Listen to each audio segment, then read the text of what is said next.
ఓం పార్థాయ ప్రతిబోధితాం భగవతా నారాయణేన స్వయం వ్యాసేన గ్రథితాం పురాణమునినాం మధ్యే మహాభారతం అద్వైతామృతవర్షిణీం భగవతీం అష్టాదశాధ్యాయినీం అంబ త్వామనుసందదామి భగవద్గీతే భవద్వేషిణీం.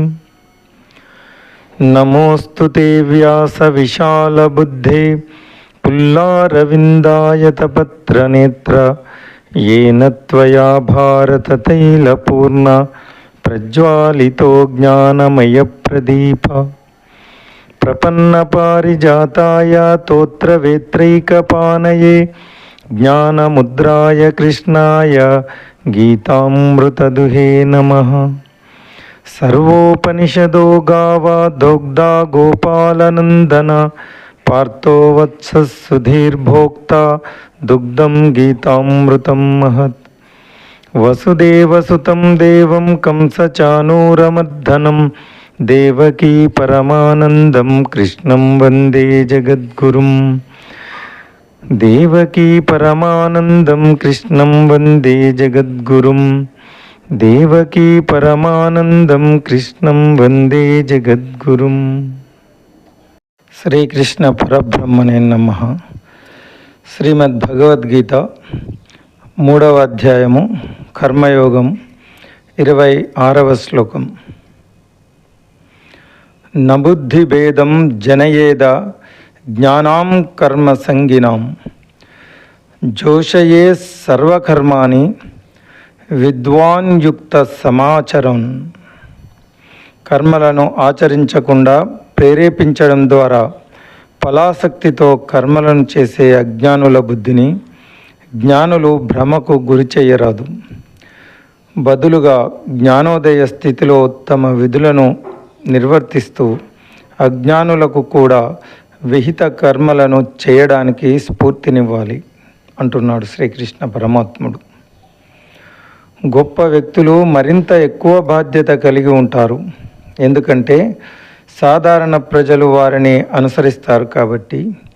అజ్ఞానులను మరింత పతనానికి గురి చేసే ఎలాంటి మాటలను చేతలను జ్ఞానులు చేయరాదని శ్రీకృష్ణుడు అభ్యర్థిస్తున్నాడు. జ్ఞానులకు అజ్ఞానుల పట్ల కరుణ కలిగితే వారికి అత్యున్నత జ్ఞానం భగవత్ప్రాప్తి జ్ఞానం ప్రసాదించవచ్చని కొందరు వాదించవచ్చు. శ్రీకృష్ణ భగవానుడు ఈ వాదాన్ని నిర్వీర్యం చేస్తూ నబుద్ధి భేదం జనయేత్ అన్నాడు. అంటే అజ్ఞానులకు అర్థం కాని ఉన్నత స్థాయి ఉపదేశం చెప్తూ వారి విధులను విడిచిపెట్టమని ఎన్నటికీ చెప్పరాదని. సాధారణంగా ప్రాపంచిక దృక్పథంలో ఉన్న ప్రజలు కేవలం 2 పద్ధతులనే పరిగణలోకి తీసుకుంటారు. ఫలాసక్తితో కష్టపడి పనిచేస్తారు, లేదా అన్ని పనులను శ్రమతో కూడినవి, కష్టతరమైనవి, పాపిష్టివి అని వాటన్నిటినీ విడిచిపెట్టడానికి చూస్తారు. ఈ రెండింటిలో తప్పించుకునే పద్ధతి కన్నా ఫలాసక్తితో పనిచేయడమే ఎంతో మేలైనది. కాబట్టి వైదిక జ్ఞానంతో ఉన్న ఆధ్యాత్మిక వివేకవంతులు అజ్ఞానులకు కూడా తమ విధులను చక్కగా శ్రద్ధతో నిర్వర్తించేలా స్ఫూర్తినివ్వాలి. అమాయకుల మనస్సులు వ్యాకులపడి కలత చెందితే వారికి అసలు పనిచేయడం మీదే విశ్వాసం పోయే ప్రమాదం ఉండవచ్చు. ఒక పక్క పనులు ఆపి మరో పక్క జ్ఞానం వృద్ధి చెందక అజ్ఞానులు రెండిటికీ చెడిపోతారు. మరి జ్ఞానులు అజ్ఞానులు కూడా తమ వైదిక ధర్మాలను నిర్వర్తిస్తూ ఉంటే వారి మధ్య ఉన్న భేదం ఏమిటి? ఇలాంటి ప్రశ్నను ముందే ఊహించి శ్రీకృష్ణుడు తదుపరి 2 శ్లోకాలలో దీనిని వివరిస్తున్నాడు. ప్రకృతే క్రియమానాని గుణై కర్మాని సర్వశ అహంకార విమూఢాత్మ కర్తాహమితి మన్యతే. అన్ని కార్యములు కూడా ప్రకృతి త్రిగుణముల చేతనే చేయబడినవి. కానీ అజ్ఞానంలో జీవాత్మ తాను ఈ శరీరమే అన్న భ్రమతో తానే కర్తను అంటే చేసేవాడిని అని అనుకుంటుంది. ప్రపంచంలో సహజ సిద్ధంగానే జరిగే పరిణామాలు మనం నిర్దేశించినవి కావని, అవి ప్రకృతిచే చేయబడినవని మనం గమనించవచ్చు. మన శరీర ప్రక్రియలను మనం రెండు రకాలుగా విభజించవచ్చు. సహజంగానే జరిగే జీవక్రియలు అంటే జీర్ణక్రియ, రక్త ప్రసరణ, హృదయ స్పందన వంటివి మనం కావాలని చేయము, కానీ అవి సహజంగానే జరిగిపోతాయి.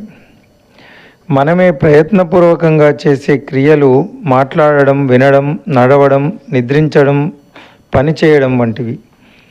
ఈ రెండు రకాల పనులు కూడా మనస్సు, శరీరం, ఇంద్రియాల వ్యవస్థ ద్వారా చేయబడతాయి. ఈ వ్యవస్థ యొక్క అన్ని భాగాలు కూడా సత్వ, రజో, తమస్సులచే కూడి ఉన్న త్రిగుణాత్మకమైన ప్రకృతి లేదా భౌతిక శక్తితోనే తయారు చేయబడ్డాయి. ఎలాగైతే అలలు సముద్రం కన్నా వేరు కావో, అవి సముద్రంలో భాగమో, అదేవిధంగా ప్రకృతి నుండి తయారైన ఈ శరీరం ప్రకృతిలో భాగమే. కావున ప్రకృతి శక్తియే అన్ని పనులకు కర్త. మరి ఎందుకు జీవాత్మ తనే అన్ని పనులు చేసేది అనుకుంటుంది? ఎందుకంటే ప్రబలమైన అహంకారంలో ఆత్మ తనను తాను ఈ శరీరమే అనుకుంటుంది. అందుకే కర్తృత్వ భావన మాయలో ఉండిపోతుంది. ఉదాహరణకు, రైల్వే ప్లాట్ఫామ్ పైన రెండు రైళ్లు పక్కపక్కనే ఉన్నాయనుకుందాం. ఒక రైల్లోని ప్రయాణికుడు తదేకంగా పక్క రైలును చూస్తున్నాడనుకుందాం. ఆ రెండో రైలు కదిలితే మొదటి రైలు కదిలినట్టు అనిపిస్తుంది. అదేవిధంగా కదలని జీవాత్మ కదిలే ప్రకృతియే తను అనుకుంటుంది. అందుకే చేసే క్రియలకు తానే కర్త అనుకుంటుంది. ఆత్మ ఈ అహంకారాన్ని వదిలి భగవత్ సంకల్పానికి శరణాగతి చేసిన మరుక్షణం తాను కర్తను కానని తెలుసుకుంటుంది. కానీ జీవాత్మ నిజంగా కర్త కానప్పుడు శరీరం చేసే చర్యలకు అది కర్మ సిద్ధాంత చట్రంలో ఎందుకు చిక్కుకుంటుంది అని ఎవరైనా అడగవచ్చు. దీనికి కారణం ఏమిటంటే, జీవాత్మ తనే స్వయంగా కర్మలను చేయకపోయినా అది ఇంద్రియ మనోబుద్ధులు చేసే ప్రక్రియలను మార్గదర్శకం చేస్తుంది. ఉదాహరణకు, ఒక రథసారథి రథాన్ని తానే గుంజడు, కానీ గుర్రాలకు దిశానిర్దేశం చేస్తాడు.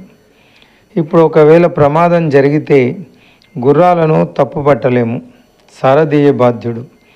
అదేవిధంగా మనస్సు, శరీరం, వ్యవస్థ చేసే పనులకు జీవాత్మయే బాధ్యత వహించవలసి ఉంటుంది. ఎందుకంటే ఇంద్రియములు, మనస్సు, బుద్ధి ఆత్మ ద్వారా వచ్చే ప్రేరణతో పనిచేస్తాయి.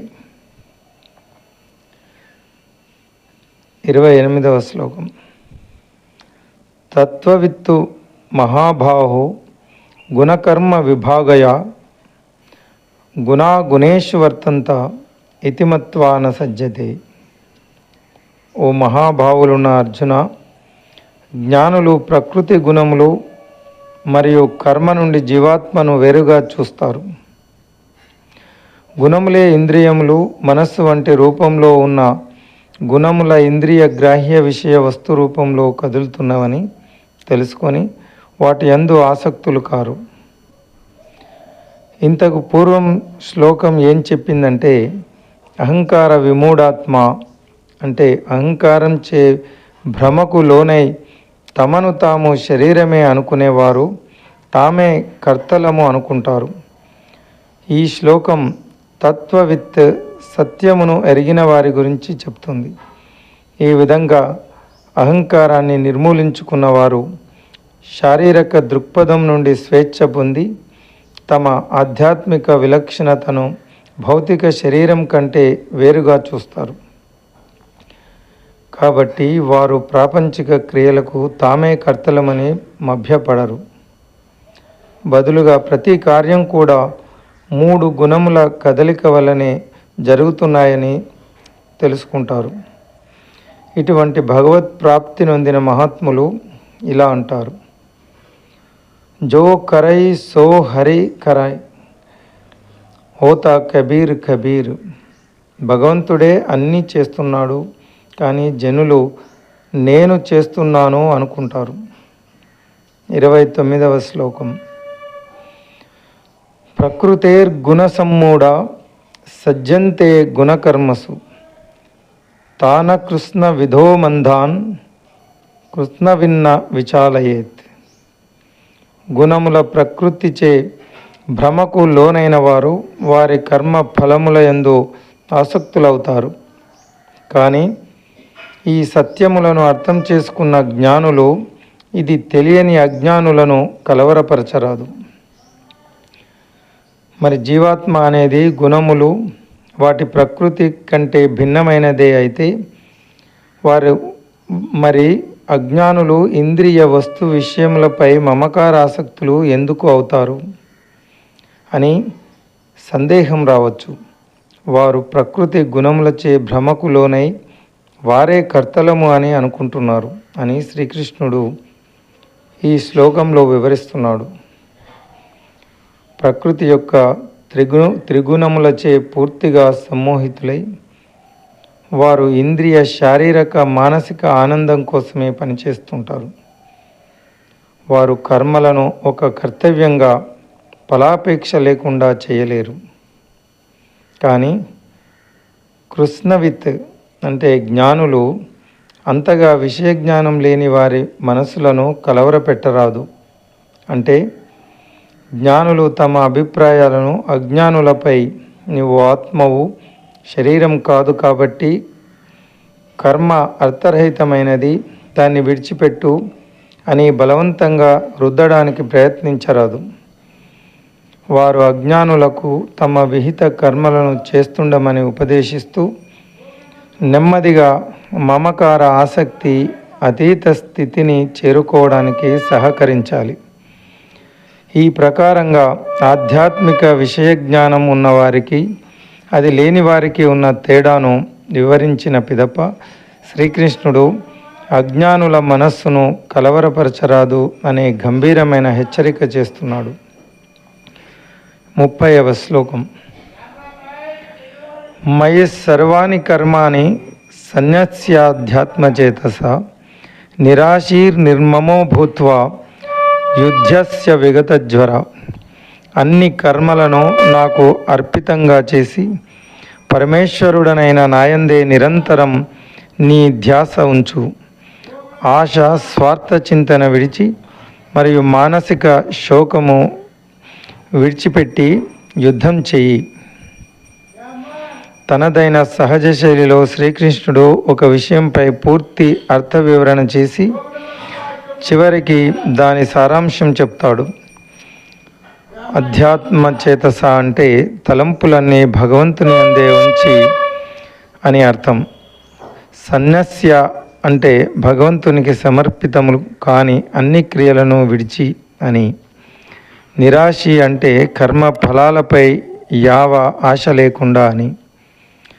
అన్ని పనులను ఈశ్వర అర్పితంగా చేయడం అంటే నాది అన్న భావన విడిచి స్వలాభం కోసం కోరికలను, దురాశను, శోకాన్ని త్యజించాలి. మునుపటి శ్లోకాల్లో ఉన్న ఉపదేశ సారాంశం ఏమిటంటే ప్రతి వారు నిజాయితీతో ఇలా మననం చేయాలి. నా ఆత్మ ఆ శ్రీకృష్ణ పరమాత్మ యొక్క అనువంశం. ఆయనే అన్నిటికీ భోక్త, యజమాని. నా పనులన్నీ ఆయన ప్రీతి కోసమే. అందుకే నేను నా విధులను యజ్ఞంలాగా భగవత్ అర్పితంగా చేయాలి. నేను యజ్ఞంలాగా చేసే పనులన్నిటికీ ఆయనే శక్తిని ఇస్తున్నాడు. అందుకే నాచే చేయబడే పనులకు నేను క్రెడిట్ అంటే కీర్తిని తీసుకోవద్దు.